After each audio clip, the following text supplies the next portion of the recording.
Thank you, Clara, and thank you, everybody, for having me. I am going to share my screen because I'd like you to become acquainted with this booklet, which is actually very close to what Mrs. Gebhardt was talking about. The booklet is this: S3 projects and S3 landmarks. These are digital and non-digital, but especially digital, because we are working with open science and with data science, research infrastructures. They are very important, and it's a pity that most of European educated people still don't know that they exist and that they are a part of the solution of some of the problems we have as regards, in our case, social innovation and cultural innovation. So I'd like to go through this booklet at first. You can download it by simply typing S3 roadmap. S3 roadmap. So what does S3 stand for? S3 is the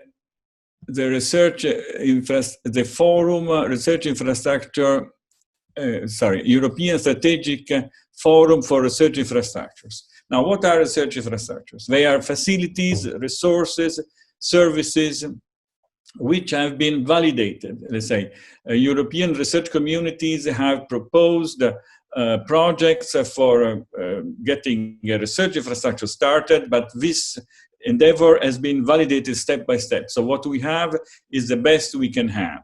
And let me tell you that Europe is unique in this, because we have been preparing these research infrastructures together, 28 member states, plus associated countries such as Israel, Norway. So we do not belong to the UK, we do not belong to the European Union, but they are with us on this. And you don't find similar endeavors in the United States or in Latin America, or not even in China. It's a unique project, which I think ought to be better known. So S3 projects and S3 landmarks. Project means the community is still, let's say, beginning, while landmark, it means like a menhir on a lawn, if you remember Asterix, something you can't go around. So S3 landmark are a more mature stage. Now, I wanted to show you the ones we have that concern, here you see, the working groups. There are infrastructures on energy, there are infrastructures on environment, there are on health and food, there are some on physics, and we have, our group is called Social and Cultural Innovation.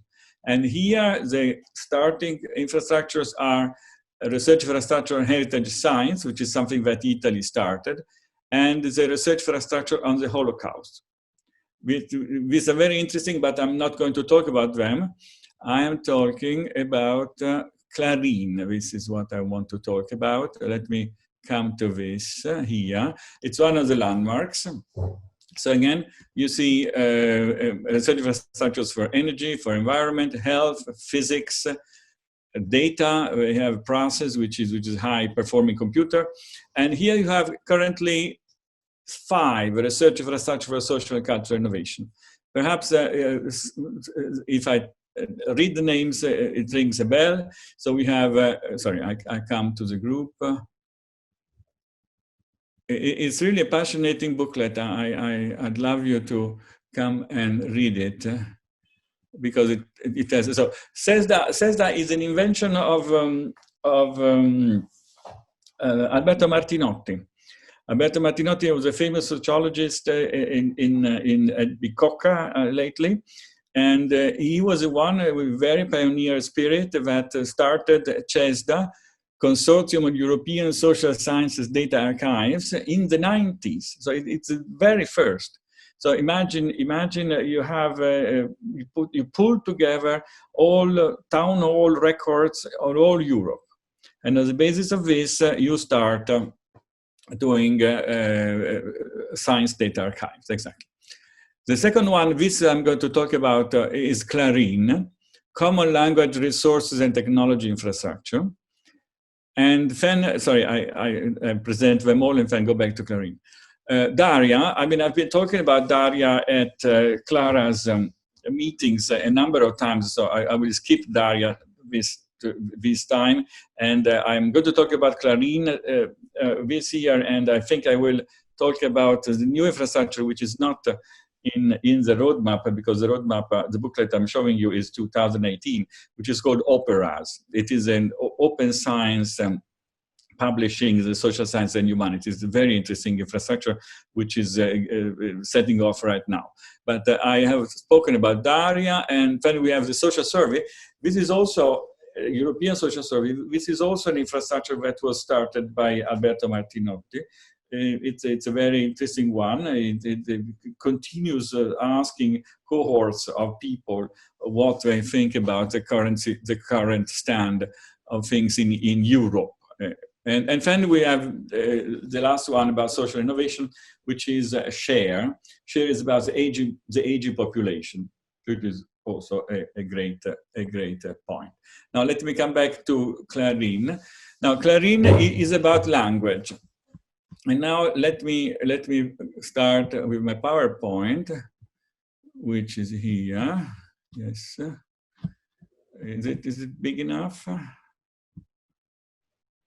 I think it is. Well, so the title is CLARIN DARIAH OPERAS Impact Assessment Case Studies. I must say I'm talking as a scholar, not as an executive of CLARIN. I'm not talking on behalf of CLARIN. I put the logo here for you to recognize it. And again, it's very easy. You type CLARIN Eric or CLARIN alone, and you find immediately the site.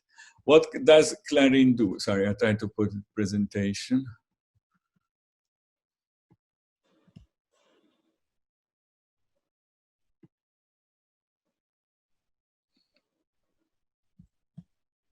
Okay, let's see. It does, never mind. So what does CLARIN do? CLARIN provides easy and sustainable access for scholars in the humanities to digital language data in written, spoken, and multimodal form, and advanced tools to discover, explore, exploit, annotate, analyze, or combine data independent of their location. We are talking about interoperable tools and data, so that data collections are combined and tools from different sources can be chained to perform complex operations to support research in their work. Now, who are the researchers?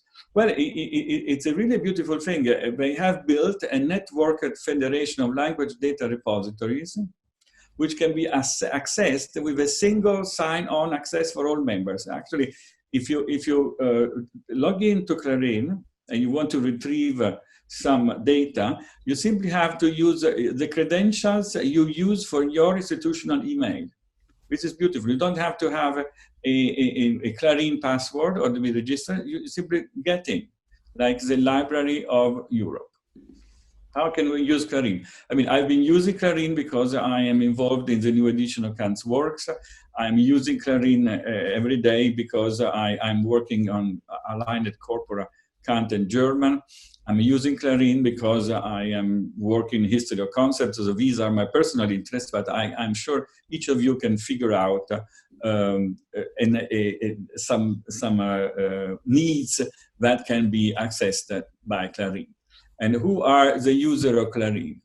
Well, the users are core humanities and social sciences, so history, literary studies, political science, media studies, sociology, theology, area studies, social anthropology, and obviously philosophy. So we are talking about the digital humanities the hard way, but it's interesting that we do it in the most effective way, because the first hurdle is here. There are disciplines that are less likely to make use of language resources, although there will be opportunities since language permeates all areas of human activities. Why are they less likely to make use? Well, because we don't have awareness of the need to control the whole chain of the information. It's not simply that we have a picture, or we have a picture of a page of a book. We must know that this picture, beneath its pictures, is a number, a terabyte of data actually, that make it possible to question the picture by annotating and discussing. So, and here's the point I'm making. We need to train a new generation of data scientists. We need to train like Mrs. Gebhardt. We need to train new generation of data scientists. We need to have testimonies from users who explain the added value, the attractive narratives about breakthrough results that are of interest to a wide non-academic audience. So you see, the research infrastructures are there. They are for research, but they're actually open, because everything in Europe must be open. So this open research eventually has the big goal of attracting a wide non-academic audience. And what can the wide non-academic audience do with research infrastructure? Well, first, language education. We live in a world of multilingualism. It's not the norm that each speaks only one language. The norm is each speaks many languages due to different reasons. And we need to find new methodological frameworks for the analysis of social and cultural phenomena in a responsible manner. And it is here that the humanities and social scientists goes to the data science company and make something sensible, just as we were listening before with Madame Gebhardt. Now, it is important that the contents are relevant, accepted, credible, easy, and robust. So we are talking of data that are validated every step and they are kept alive every step. It's a fascinating task, that of being, so to say, the gardener of this beautiful garden of data that are there. And we need to train the gardeners. Now, the objectives are, as I said, of research infrastructures in general. This I'm quoting Esri. Scientific excellence, education and training, transnational collaboration, which is unique in Europe, boosting economic activity, talking to the public, minimizing fallout, provision scientific advice, international cooperation, and management with, so everybody must provide data. But let's say, we need to find key performance indicators. That's the point. And the key performance indicators, so why do we have this? Because there is a dialogue between the RI and above and below, involving our relevant parties, funders, and users. So it is very important that whatever is done on research infrastructures is constantly monitored. And here we have to find out the narratives. I mean, I've been listening to the projects that Ruth Hagengruber has been talking about, the project she started. We have the new narratives. We need to find a new epoch for discussion and also for vision. I mean, Europe is the only part of the world which is putting a lot of effort in this vision of universal data library. So we need to make community ready to respond. And when we talk about the readiness is that not only communities are prepared, you are prepared because if you don't do what the law says, you are not complying. This is something that can be sanctionable, but the community must be ready. They must be ready to accept. And so just like we have technology readiness levels, we we have a social readiness level. And when the innovation comes into society, then it becomes a social innovation. And that's where also cultural innovation can start. It is important that we cover as much as we can of Europe, because Europe has 23 official languages, as you know.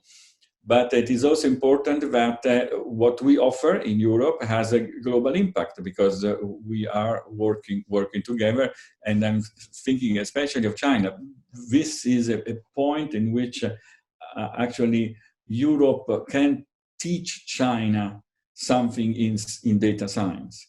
That is, China is ready to consider what we do, because the Chinese, they need to work on their language, which is, as you know, the most difficult language in the world. And this happens when they can come to terms with that part of their language, of their grammar, which is called the Western Chinese grammar. That is, every time some new ideas, some new theories come about, the Chinese must prepare syntax. They even have to change the syntax for allowing this new theories or new words come into their languages. So it is a very interconnected set of questions, and for this reason, my personal view is that China is the most important geographic coverage, and not in a position of being dependent on each other, but simply because we can do something very big together. Obviously, research infrastructures are service. It is it's like having somebody there to tell me what you need to do, and this is what the research infrastructure do.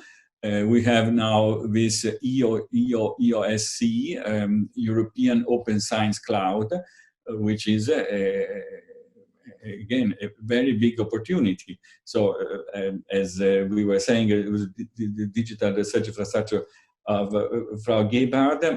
This is something that gives data and retrieves data from the big research infrastructures that we have now, and of which I have presented a few. Now, let me come to the interesting part. It's not that we have open science because we want to have open science. We have open science because we want to have open innovation. And open innovation cannot be without open science, but we don't stop at having open science like a community of researchers that share their data. The open innovation is a contrary of closed innovation, and it means that every user is a provider. And every user is a provider, which brings us quite advanced in our project. So I see CLARIN as a space of exchange in which users share experiences about data sets that are common goods. Now, the interesting part is that we need the kids, we need the young people to come in and learn how to manage a research infrastructure. There is a lot of jobs open here. You have no idea. And it's very difficult to find people that are not only qualified to take up the challenge, but they also have the frame of mind of working in a research infrastructure. And this is a frontier I would like to conclude with, namely, we have something. So CLARIN is about the reuse and repurposing of available research data so that the scholars can increase their productivity and open new research venues in and across disciplines that address one or more of the societal roles of language, carrier or cultural context, reflection of scientific knowledge, instrument of communication, identity, human expression, and eventually study and preservation. We don't want languages get lost. And the research agenda, so actually I'm coming to the hard part, that is something like CLARIN has a role in tackling migration patterns, intellectual history, language variation across period and region, mental health condition, customer opinions, parliamentary discourses, just to name a few, as the current executive director of CLARIN, Franziska de Jong, said. So we have a great chance here for, yes, this is exactly where I wanted to stop, for providing material for, let's say, every user, every potential user. Let's say the problem with research infrastructure is that we have users, and the numbers of users are the ones that actually provide some information about the impact. But it doesn't make sense to say there are 6,000 registered users in the European Research Infrastructure for Heritage Science. They ought to be 10,000. That's not the point. The point is we need to become aware that if we want to achieve better results and share more aspects, we need to come and open these beautiful repositoria and see what happens. And let me say one last thing. It is time also for philosophers to switch from the close reading paradigm of text and come to the distant reading paradigm of text. Obviously, close reading is unavoidable. It's a premise. If we don't understand, if we don't read, if we don't digest the text, we will never know it. That's the first part. But we can't assume that our job is to stay in close reading. Distant reading is also interesting, let's say, although not many do this, because distant reading means I consider corpora. I consider thousands of texts, and I consider dictionaries, and I consider translations. This is where people meet, the space of exchange in which they share experience on common goods. Yes, so thank you very much for your attention. I as you have seen, my paper was ungendered, but I can assure you, because I have some experience in how these research infrastructures works, that most of the people that work now in research infrastructure are first young and majority women. So thank you.